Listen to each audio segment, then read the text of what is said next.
السلام عليكم ورحمة الله وبركاته. أهلا وسهلا بحضراتكم معايا في قناتي مقتطفات حلوة من كل مكان. معاكم أم أحمد. النهاردة هعمل لكم طريقة عمل الفسيخ بطريقة سهلة جدا ومميزة طبعا، وليه تستسهلي وتشتري من بره وانت تعرفي تعمليها في البيت، وسهلة وجميلة وبسيطة والطعم حكاية، وتبقى عارفة انت عملتيه ازاي. اعتمدي الطريقة دي ان شاء الله. مكونات عبارة عن طبعا هنجيبه سمك بوري يكون صابح.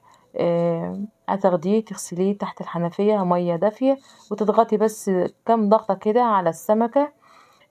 حاجة بسيطة كده، وتاخدي السمكة تعلقيها لمدة ليلة كاملة في الايه لحد ما تنزل كل المية اللي في بطنها وكل الدم من بقها ونخيشمها تنزله من بقها.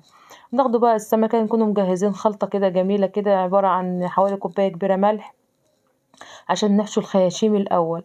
كوباية كبيرة ملح، عليها معلقة كبيرة شطة، معلقة كبيرة كركم، معلقة كبيرة فلفل أسود. تمام. هناخده بقى الكمية دي نقلبوها ونحشو الخياشيم كويس جدا جدا، ونحشو البق بتاع الفسيخ. تمام.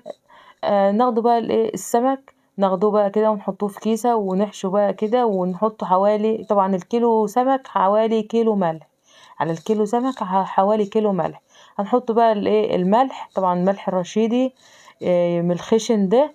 طبعا هناخدوه بقى نحطوه في كام كيسة كده. طبعا انا لفيته طبعا بالبلاستر كمان اهوت كام لفة كده عشان ايه، وكام كيس بقى كده يجي 5 6 اكياس كده على بعضهم عشان الريحة.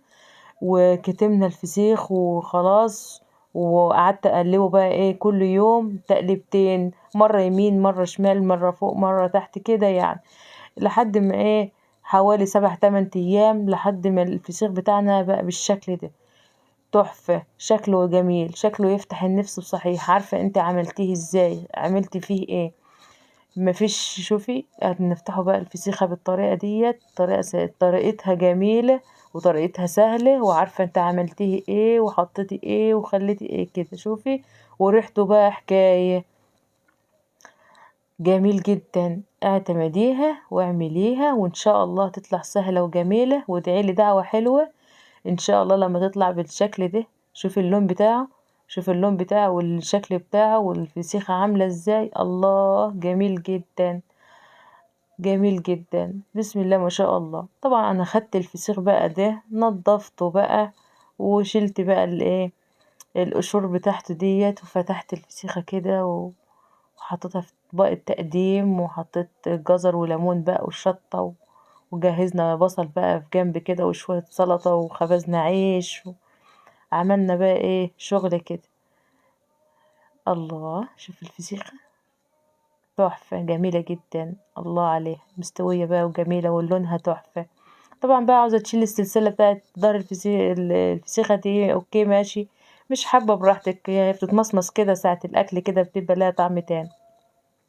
ورشة جريئة كده زيت زيتون اهيت حلوة والطعم جميل جدا. يا رب تعملي الطريقة ديت وتدعيلي دعوة حلوة كده. وكل سنة وانتم طيبين، ومتنسينيش بقى باللايك والشير وسبسكرايب للقناة عشان يوصل لك كل جديد. واترككم على خير في فيديو جديد، والسلام عليكم ورحمة الله وبركاته.